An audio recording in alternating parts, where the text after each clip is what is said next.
We're here with Michael Johnson, 2024 Prefontaine Classic. I've been told you can't really talk about your upcoming venture, the league next year, but is there anything you can say ahead of your announcement next month? No, there's nothing you can say about it. All right. Next month we will talk about it. We'll reveal all of the details next month. Super excited about it, but yeah, right now is not the time. Yeah. I mean, the way the Diamond League works right now, do you see issues that need to be addressed? Like, how do you feel it works as a system at the moment? Yeah, it's kind of like the same thing. Okay. Let's just talk. All right, I'll talk about this season then. I guess, is there a sprinter right now who you think is kind of going under the radar, no one's talking about, who's going to be a big deal in a month or two? I don't think that anybody's really going under the radar. I do think that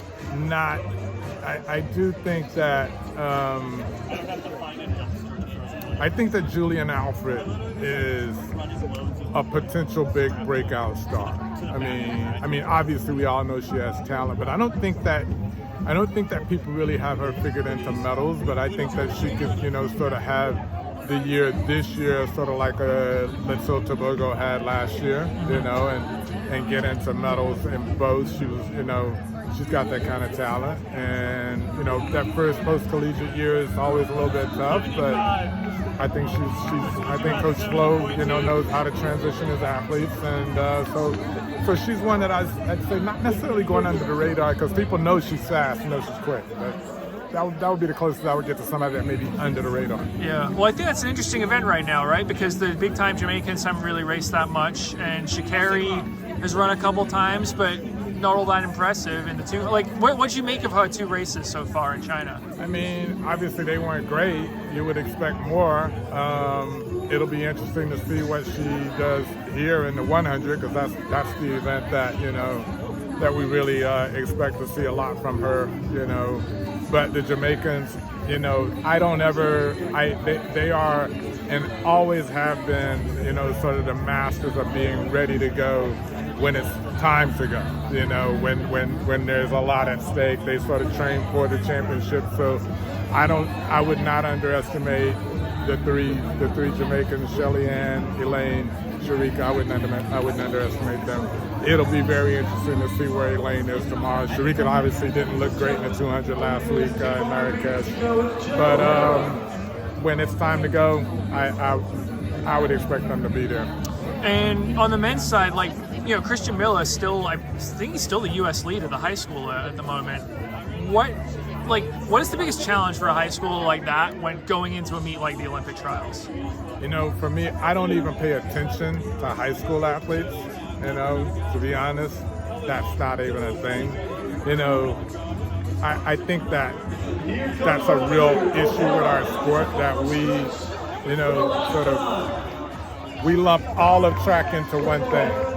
I mean, to be honest, you're great. You shouldn't even be focused on high school track. It's just like the best NBA reporter actually covering high school basketball too. You should just be focused on pro track. You're one of the best,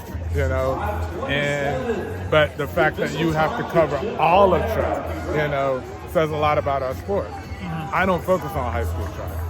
So I've heard of Christian Miller only because,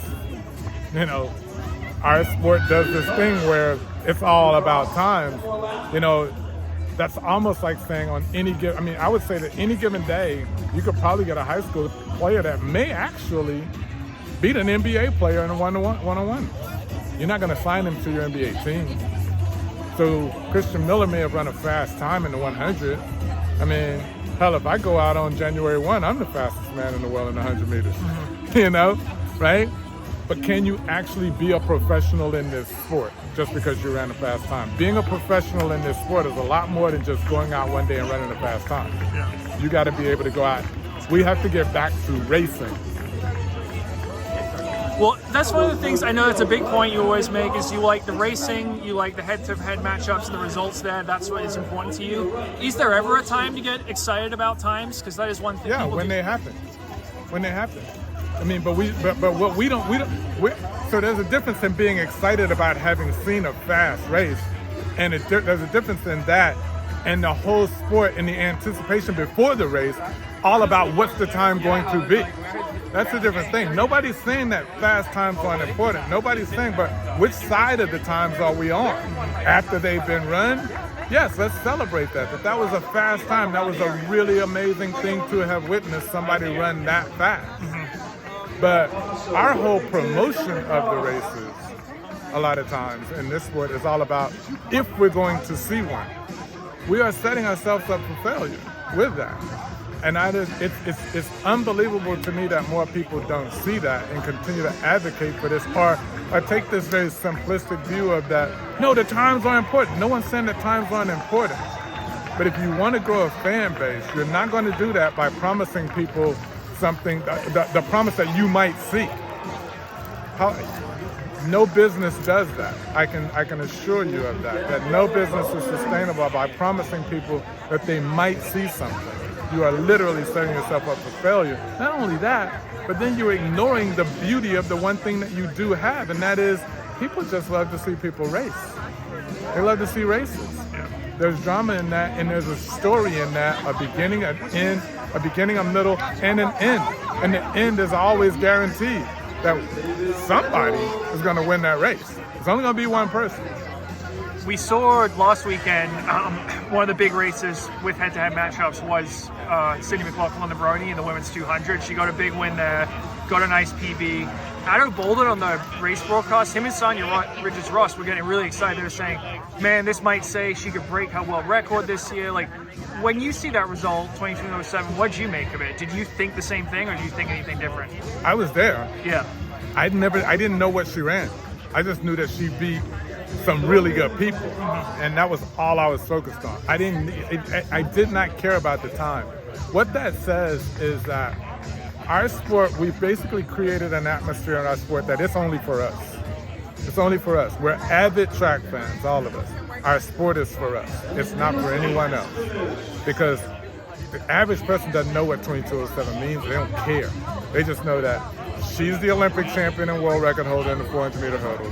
You got the Olympic bronze medalist in here, one of the most popular athletes in that event.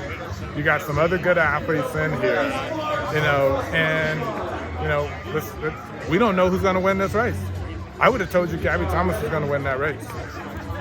The surprise end of the story is that Sydney McLaughlin, who is not known as a 200-meter runner, just won the race and beat a world-class field. If we had built that up right, that's an amazing story with amazing ending. So when I saw it, that's how I viewed it, and that's how I saw it, and it was very exciting to watch because of that, not because she ran 22.07. I didn't think about the time. Yeah. And then last thing I wanted to ask you, you're here with Omorpho, that's why we're doing the interview. Can you just tell me a bit about it, and also, do you use it with any of the athletes you train or consult with? So I do use it. So I'm an avid hiker. So I use it when I hike, and then I'm in the gym a few times a week. I use it in the gym, doing all of my plyo sort of stuff. I don't train athletes, so my company does. We do use it with some. We consult now. Our consulting services, we include it there and recommend to our clients that they use it, for the sort of application that is appropriate for whatever they're doing. But also, it's I'm no longer a professional athlete. I'm just a recreational athlete, and just trying to stay healthy, and I find it very useful. And I got involved because when I got to know these guys and understood, what it was that they were building, it was very familiar to me because I did some of this micro-loading, which we didn't call it back then. I did this kind of work when I was actually competing. My coach and I would actually load. It was footwear for me. I'd got an injury and couldn't train and do my speed work in spikes, so we had to wear almost like an Air Max, and so a much heavier shoe. And then once I got over the injury, we were like, I think we're onto something. Let's keep doing this. So we kept doing it, because we found that it was very effective, not just physiologically, but also mentally as well. I'm running the same time in these heavy shoes that I was running in my sprint spikes. and that just what that did for me psychologically going into races was like, amazing. Awesome. Well, I appreciate the time, Michael. Yeah. Thank you very much. No problem.